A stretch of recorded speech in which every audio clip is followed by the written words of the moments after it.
Bonjour à vous, âme incarnée. Je suis très heureuse de vous retrouver pour ce nouveau temps de partage et j'espère que vous vous portez bien.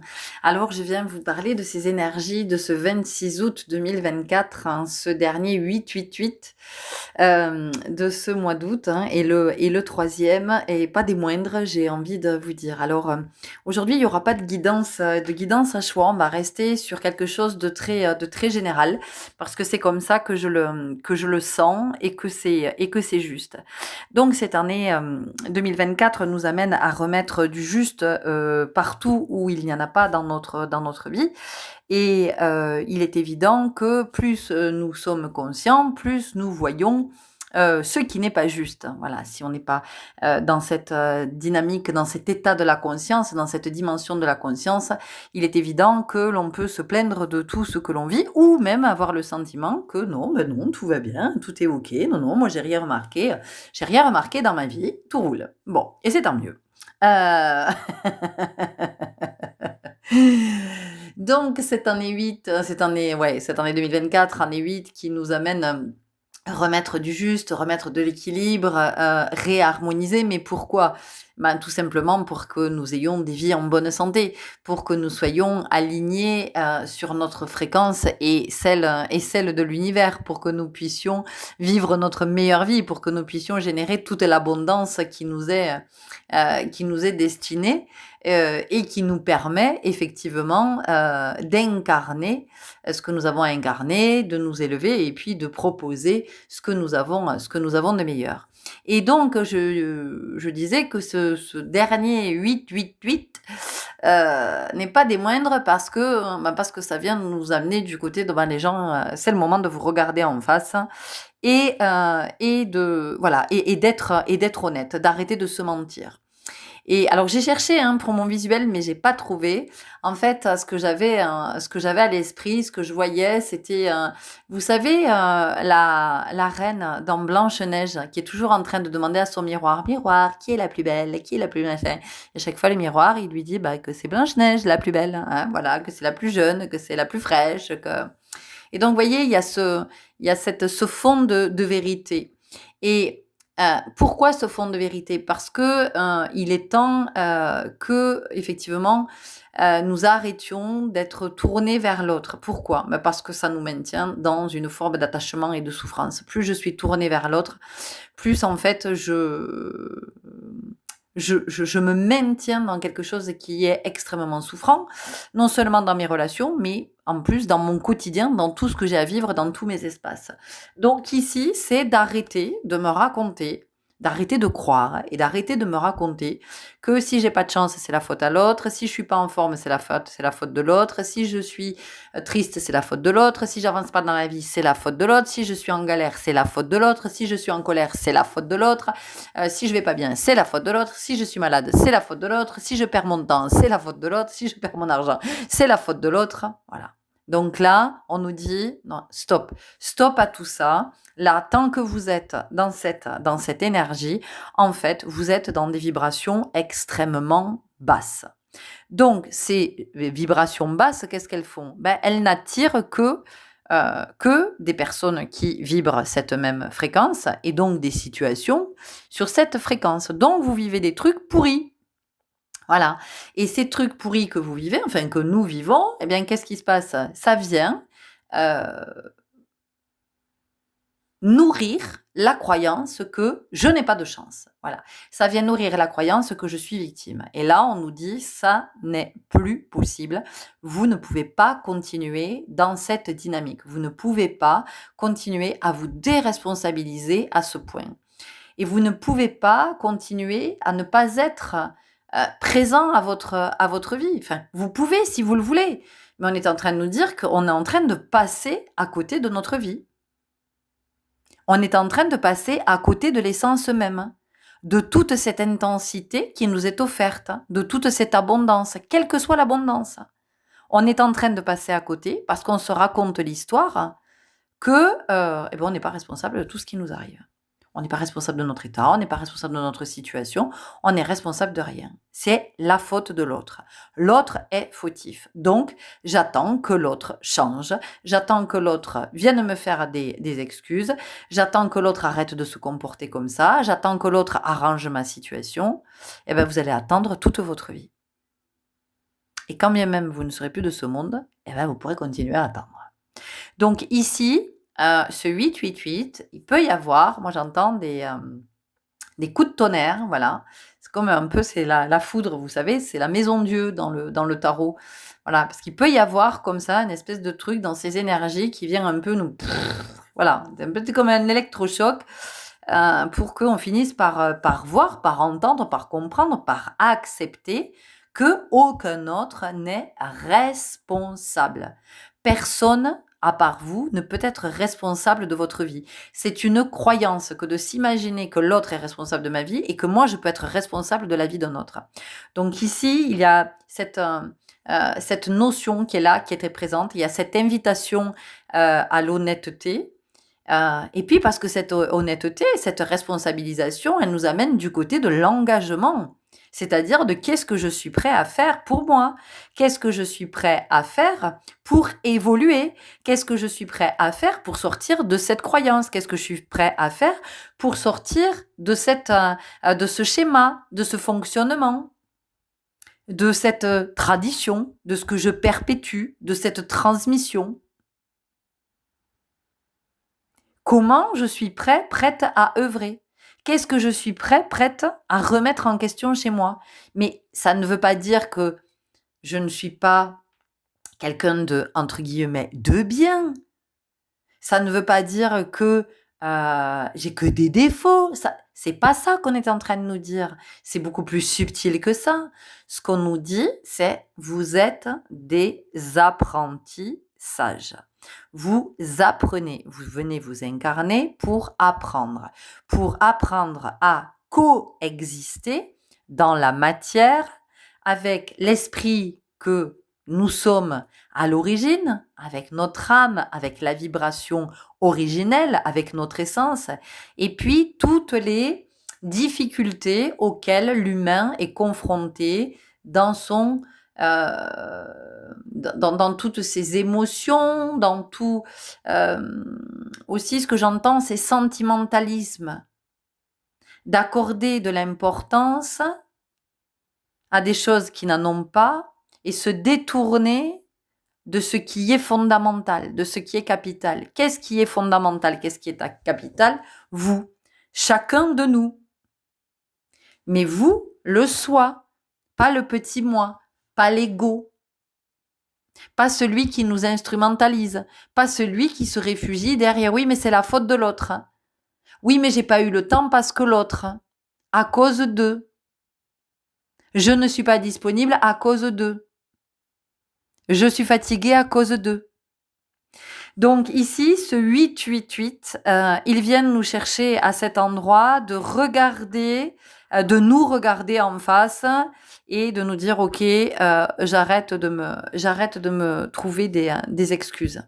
Parce que c'est facile finalement de se déresponsabiliser et c'est facile de filer la responsabilité à l'autre. Ah oui, mais tu comprends, c'est pas ma faute. Comme s'il y avait une histoire d'être fautif. Mais il n'y a pas d'histoire d'être fautif à se raconter. C'est juste quelles sont mes priorités. Quelles sont mes priorités? Qu'est-ce qui est essentiel pour moi? C'est juste ça qu'on nous invite à regarder. De remettre de l'harmonie. De poser un nouveau regard sur notre vie. À quoi j'aspire? Oui, moi j'en ai marre, je voulais faire ça, mais parce que j'ai une vie de famille bien remplie, je ne peux pas. Mais on m'oblige pas à être à cette place. C'est moi qui le choisis.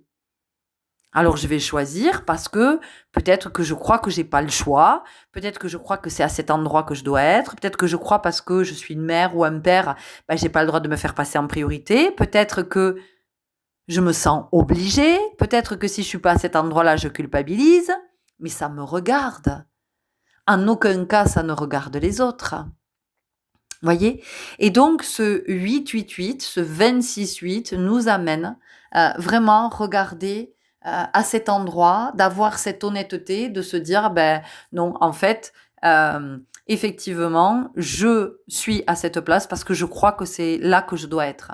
Mais c'est juste de le regarder. Il est pas question, encore une fois, de se blâmer, de se juger. C'est juste d'être conscient de ça. C'est de prendre conscience de l'endroit auquel je me trouve. Et que si je suis à cet endroit, c'est pas à cause d'un autre. C'est pas du fait d'un autre. C'est qu'à un moment donné, j'ai accepté de suivre ce chemin-là. J'ai accepté peut-être de suivre cet autre jusqu'à cet endroit. Je voulais reprendre des études, mais je n'ai pas pu parce que mes enfants me prennent trop de temps. Et c'est moi qui ai fait le choix, à un moment donné, d'accorder ce temps dont j'avais besoin pour mes études à mes enfants. Parce que quelque chose me pousse à être à cet endroit.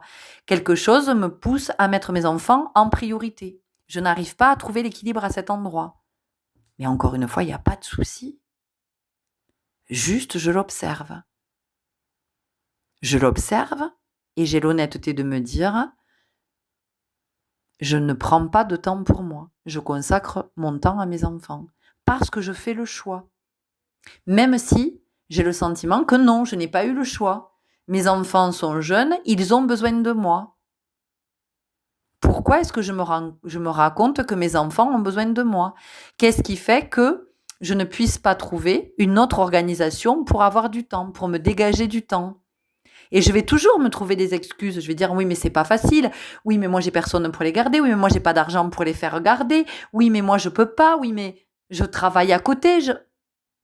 Mais qu'est-ce que vous voulez en fait? C'est ça aussi. C'est que ça nous amène à regarder de ce que nous souhaitons vraiment. D'aller regarder du côté de nos intentions. Est-ce que je suis au clair avec mes intentions? Est-ce que ce sont des intentions qui viennent de l'espace du cœur? Ou est-ce que ce sont des intentions qui viennent de l'ego? Est-ce que ce sont des projections, des illusions, des représentations? Ou est-ce que c'est réellement ce que je veux, ce à quoi j'aspire? Et vous remarquerez que toutes les fois où dans votre vie vous avez vraiment voulu quelque chose, vous avez fait en sorte de pouvoir le mettre en œuvre. Donc vous voyez bien que quand nous voulons nous responsabiliser, nous le faisons. Quand nous sommes prêts à être dans l'engagement, quand nous en avons réellement envie, quand ça vient du cœur, nous sommes dans l'engagement. Donc cette honnêteté-là, c'est d'arrêter. D'arrêter de trouver des prétextes, d'arrêter de se raconter que l'autre est responsable, parce que l'autre n'est responsable de rien. Je suis responsable. Mais dans le sens de j'ai ce pouvoir de décider, j'ai ce pouvoir de choisir, j'ai ce pouvoir de choisir à quelle place je vais être, dans quel espace je vais passer plus de temps, de ce que je vais nourrir, qu'est-ce que je vais nourrir en priorité, qu'est-ce que je vais développer, pourquoi est-ce que je vais plutôt développer ça que ça, mais que j'ai au moins l'honnêteté de me dire que ça n'a rien à voir avec l'autre. Et qu'encore une fois, plus je suis du côté de l'autre, plus je suis du côté de la souffrance. Donc, c'est très inconscient, mais je reste à cette place de victime et je peux me plaindre. Et la plainte peut attirer l'attention. La plainte peut attirer de l'affection, peut attirer de la compassion. En tout cas, ça peut être très inconscient, mais c'est là, en fond. Donc cette invitation à se regarder avec honnêteté, se demander à quoi on aspire, qu'est-ce qu'on cherche? Qu'est-ce qu'on cherche? Est-ce que je suis en quête de vérité? Ou est-ce que je cherche peut-être à être plein, à être consolé, à être écouté? Mais tout est ok, hein? Il n'y a pas de jugement, il n'y a pas de... Mais c'est d'être honnête, d'arrêter de se mentir, d'arrêter de se raconter des histoires. Parce que dans tout ça, qu'est-ce qui se passe? Ces histoires, on finit par y croire. On est convaincu que c'est la réalité et on n'arrive plus à s'en sortir. Donc on est coincé dans notre souffrance, coincé dans nos mécanismes Et puis surtout, attachés aux autres. Et quand nous sommes attachés aux autres, qu'est-ce qui se passe? Nous sommes dépendants. Donc cette dépendance, elle va venir se manifester de diverses façons chez les uns et chez les autres. Chez certains, ça va être la dépendance affective. Puis chez d'autres, ça va être une dépendance à une substance, à l'argent, aux achats, aux écrans, aux jeux, au sexe. Voilà, ça peut s'exprimer de plein de façons en fonction des uns et des autres. Donc, plus je me libère de la croyance que c'est l'autre, c'est à cause de l'autre, c'est de la responsabilité de l'autre, c'est la faute de l'autre, eh bien, plus je vais me libérer de mes attachements, plus je vais me libérer de mes mécanismes, plus je vais me libérer de la souffrance, plus je vais guérir, plus je vais devenir autonome, plus je vais devenir indépendant, et donc plus je vais devenir libre. Hein, il y a vraiment cette notion de retrouver cette liberté, hein, cet esprit libre. Voilà ce que nous disent ces énergies du 26/8/2024, ce 8/8/8 là. Et avec une intensification, puisque nous arrivons sur la fin de Mercure rétrograde, hein, Mercure rétrograde jusqu'au 29 août. Donc aussi, ça a été d'observer pendant tout ce mois d'août, je ne sais pas si vous avez pris le temps, je vous en ai parlé à plusieurs reprises, d'observer tout ce qui était en dans votre vie. Hein, les retours de flammes, les retours de karma, les retours de bâton, les réminiscences, peut-être des retrouvailles, peut-être des réconciliations, peut-être des situations qui se rejouent, des redites, des redondances, des récurrences, vous voyez, c'est tout ça. Donc, d'observer au niveau de la communication, comment ça s'est passé dans vos échanges et puis dans tous les espaces de votre vie, hein, de tout ce qui s'est représenté, de ce que vous avez été amené à revoir, hein, à réviser. Et peut-être que vous avez aussi revu des personnes, retrouvé des personnes que vous n'aviez pas vues depuis longtemps. Et qu'est-ce que vous avez fait de ces retrouvailles? Est-ce que vous vous êtes simplement contenté de « Ah, super, on s'est retrouvés, c'est génial » ou est-ce que vous avez entendu tous les messages qui passaient à travers les conversations que vous avez pu avoir, à travers les échanges de ces retrouvailles? Parce que ces retrouvailles n'ont pas eu lieu par hasard. Hein, il y avait des enseignements derrière. Il est évident que si vous êtes resté en surface de « ouais, c'était chouette, on a mangé ensemble, on a bu un apéro, c'était cool », vous n'avez pas saisi toute cette abondance que l'on venait vous amener. Hein. Parce que si ces personnes ou cette personne, ce sont des retrouvailles, mais pas parce que vous étiez fâchés, parce que la vie a fait qu'à un moment donné, vous avez été éloignés, parce que chacun était dans ses occupations, dans ses espaces, peut-être à distance géographiquement, et que la vie ne nous avait pas réunis. Et là, si la vie nous réunit à côté, enfin à nouveau, dans cette période de Mercure rétrograde, c'était pas pour rien. C'était qu'il y avait quelque chose qui était à ouvrir au niveau de la conscience. Il y avait une prise de conscience qui était nécessaire. Mais pas forcément par rapport à l'autre. Ça peut être, tiens, c'est intéressant. C'est intéressant que l'autre arrive dans ma vie à ce moment très précis, où moi je vis quelque chose, ou toute seule, ou avec mon enfant, ou mon compagnon, ma compagne, avec un collègue, avec un ami, avec... Et cette personne-là revient dans ma vie à ce moment-là. On a une conversation et ça m'ouvre sur le fait que, tiens, c'est très bien parce que ça me permet une ouverture d'esprit, ça me permet une prise de conscience par rapport à quelque chose que je n'avais pas vu. Voyez ?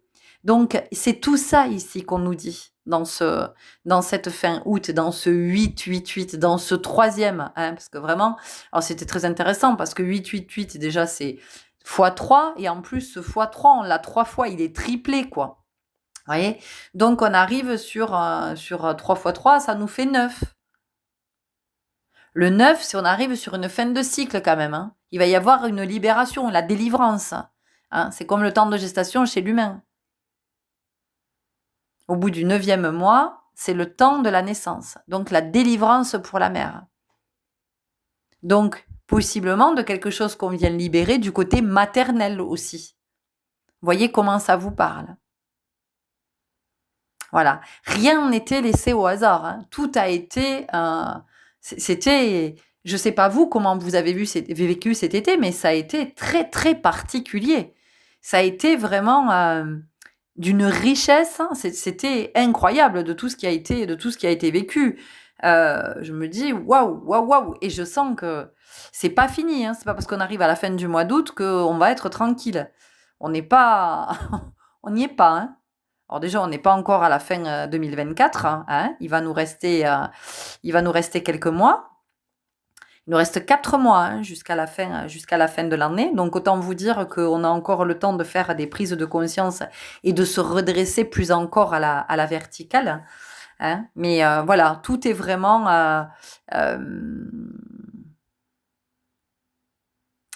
l'impression qu'il y a eu un coup d'accélérateur quand même, qu'il y a une espèce de boost, qu'il y a eu quelque chose là, comme si les éclairages qu'on nous mettait, il y avait eu une augmentation au niveau des watts. Vous voyez, si ça avait été amplifié au niveau des watts, de dire, bon, alors attends, hop, on te fait voir un peu, puis un peu plus, et puis là, boum. Voilà, c'était comme si on ne pouvait pas ne pas voir, quoi. Ou alors, on n'a pas envie de voir. Et si on n'a pas envie de voir, la suite va s'avérer de plus en plus douloureuse, hein, de plus en plus. Alors, là, j'entends tortueux et torturant. Vous voyez, ça risque d'être. Voilà, donc c'est pour ça qu'il y a cette notion ici de regarder en vérité et de se dire ok, ok, bah voilà, je prends la responsabilité, c'est ok. Je comprends que c'est le seul moyen pour moi de me libérer, de me détacher, d'avancer et d'évoluer et d'aller de mieux en mieux. D'aller de mieux en mieux parce que je suis libre et que j'arrête de me maintenir dans la souffrance. Donc c'est aussi comment j'arrête de juger l'autre. Et comment je comprends que c'est moi. C'est moi que je dois regarder. C'est moi comment je parle, comment j'agis, comment je réagis. Hein, dans quelle posture je suis, dans quelle dynamique, quel système est-ce que j'ai mis en place, quel système est-ce que j'alimente, quel système est-ce que je nourris. C'est tout ça ici qu'on nous dit. Hein. C'est vraiment d'être dans cette conscience-là et d'arrêter de dire que oui, j'aimerais bien faire ça, mais bon, à cause de l'autre, je peux pas. J'aurais adoré venir, mais bon, à cause de l'autre, je ne peux pas. J'aurais aimé partir en vacances, mais bon, comme les autres, ben, je peux pas. Non, non. Je me cache derrière les autres. Parce qu'encore une fois, il y a des choses en moi que je n'ai pas vues, dans ce que je mettais en place, ou de cette place que je pense, que je crois que je dois occuper. Je crois que je dois être à cet endroit. Donc si je crois que je dois être à cet endroit, ça ne me permet pas d'être à un autre endroit, auquel j'aspire, où j'aimerais bien être. Mais je vais tenir l'autre pour responsable, parce que peut-être je n'arrive pas à faire le choix, parce que peut-être je n'arrive pas à poser ma limite, parce que peut-être je n'arrive pas à m'affirmer.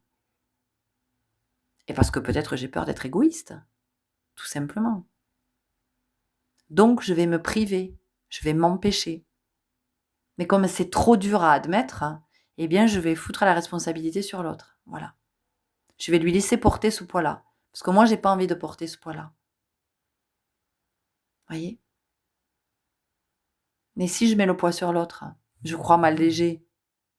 Mais je m'allège de rien du tout. Je ne m'allège de rien du tout.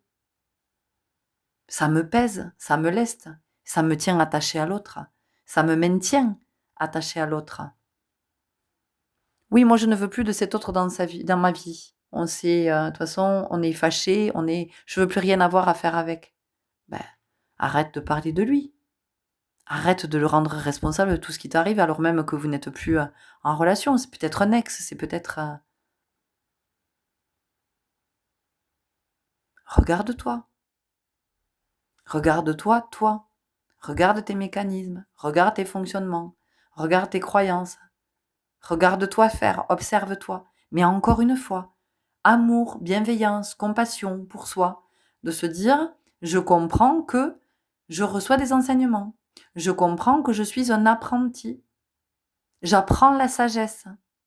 Au fil des expériences, j'acquiers de la sagesse. Et j'en passe par l'expérience. Et j'en passe par toutes ces périodes où je ne comprends pas. Donc c'est OK. Donc je n'ai pas à culpabiliser. Je n'ai pas à me blâmer. Et ça fait référence à ce que je vous ai partagé sur l'éducation, sur mon autre communauté, ma révolution terrestre. Quand j'explique que un enfant qui fait des expériences. Si l'expérience, la façon dont l'expérience tourne ne me plaît pas, je vais décider que le gamin a fait une bêtise, qu'il a fait une connerie. Et donc, possiblement, je vais le punir, plus ou moins sévèrement. Mais si je ne lui apprends pas qu'il est en train de faire une expérience et que l'expérience qu'il a faite, le choix qu'il a fait dans cette expérience, de la façon dont il a vécu cette expérience, a amené à cette situation, comment voulez-vous que cet enfant apprenne? Comment voulez-vous que cet être s'élève? C'est pas possible. Donc toute sa vie, il va reproduire et reproduire encore, il va pas comprendre pourquoi. Et puis il va être dans la culpabilité, puis il va se sentir nul parce qu'il comprend pas, et puis il va se plaindre, il va se placer en victime parce que de toute façon c'est pas sa faute, il en a marre, il attire toujours les mêmes situations, il se fait toujours virer du job où il a pas de chance en amour, il rencontre que des gens pas sympas. Ça vous fait penser à personne? Voyez? Donc si nous en sommes là aujourd'hui, c'est bien parce que ça ne nous a pas été transmis quand nous étions plus jeunes, mais c'est pas grave. Soyons notre propre parent, éduquons-nous dans le sens de élevons-nous, mettons-nous à la verticale, redressons-nous, hein? Soyons conscients, devenons conscients, apprenons à devenir conscients. À se dire, ok, tiens, là je vois que ouais, j'ai réagi comme ça. Tiens, qu'est-ce qui fait que je réagis, hein? Qu'est-ce qui fait que je réagis toujours comme ça? Ah, ça me met en colère. En fait, je supporte pas quand on me dit ça. Ok, pourquoi est-ce que je supporte pas qu'on me dise ça? Pourquoi est-ce que ça déclenche de la colère? Qu'est-ce qu'elle me raconte, cette colère? Ou cette émotion, ou peu importe. C'est tout ça, être responsable. C'est de se dire, ok, je veux bien regarder et apprendre, puisque de toute façon, je suis là pour ça. Ah, d'accord, c'est pour ça que la situation se reproduisait, c'est pour ça que je revivais cette expérience-là, que ça faisait que revenir, c'est pour ça que je rencontrais toujours le même type de personnes. Parce qu'en fait, je croyais que, mais j'ai le droit de croire puisque je n'ai pas appris. Je n'ai pas appris, donc je ne peux pas savoir. Vous ne savez pas lire avant d'apprendre à lire. Vous ne savez pas écrire avant d'apprendre à écrire. D'accord? Donc, c'est de regarder tout ça, de se regarder avec beaucoup d'honnêteté et avec toujours cet amour, cette compassion, cette bienveillance de j'apprends, j'apprends, j'apprends. De toute façon, jusqu'à mon dernier souffle, je vais apprendre. Je vais apprendre de moi. Je vais apprendre sur moi. Hein? Je vais apprendre de tout ce que je vis. Sur moi, pas sur l'autre. Je me détache de l'autre. C'est quoi un individu? Individu. Donc, où on nous amène là? On nous amène du côté de l'unité. J'arrête de me fondre dans l'autre. Voyez? C'est comme s'il y avait... c'est comme si nous étions revenus à ce stade où, vous savez, l'enfant, les premiers temps, il se voit pas comme individu. Lui, il pense qu'il est sa maman. Il est toujours avec sa maman, lui.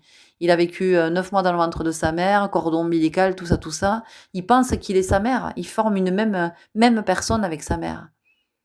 Et puis, il va arriver un temps, dans son évolution, où il va capter que, ah ben non, tiens, il n'est pas sa mère.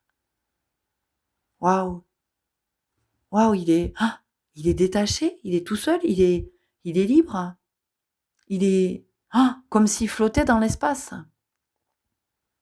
Et donc, c'est comment j'assume cette liberté. Parce que cette liberté, nous la revendiquons, mais alors pourquoi nous sommes autant attachés aux autres? Quand je suis attachée, je ne peux pas être libre. C'est impossible. Voyez? Et donc, ce 888, ce dernier 888, il nous amène à cet endroit. De vraiment nous regarder avec beaucoup d'honnêteté. Mais de tout regarder avec honnêteté. Oui, je dépense beaucoup d'argent. Oui, je suis dépendant au sucre, à l'alcool, aux médicaments. Oui, c'est OK. C'est OK. J'apprends. Tout ça, c'est ce que je suis venue libérer dans cette incarnation. Mais pour pouvoir le libérer, alors peut-être que je ne pourrai pas tout libérer. Peut-être que je ne vais pas prendre conscience de tout. Mais je peux peut-être commencer par m'y mettre, par marcher ce chemin-là, hein, de regarder, de me regarder, et pas de me regarder le nombril, de regarder tous ces espaces où je crois que je dois être. Pourquoi je crois que je dois être à cet endroit, alors même que j'aspire à être ailleurs? Pourquoi est-ce que je continue à m'auto-saboter et j'accuse l'autre de m'empêcher, hein?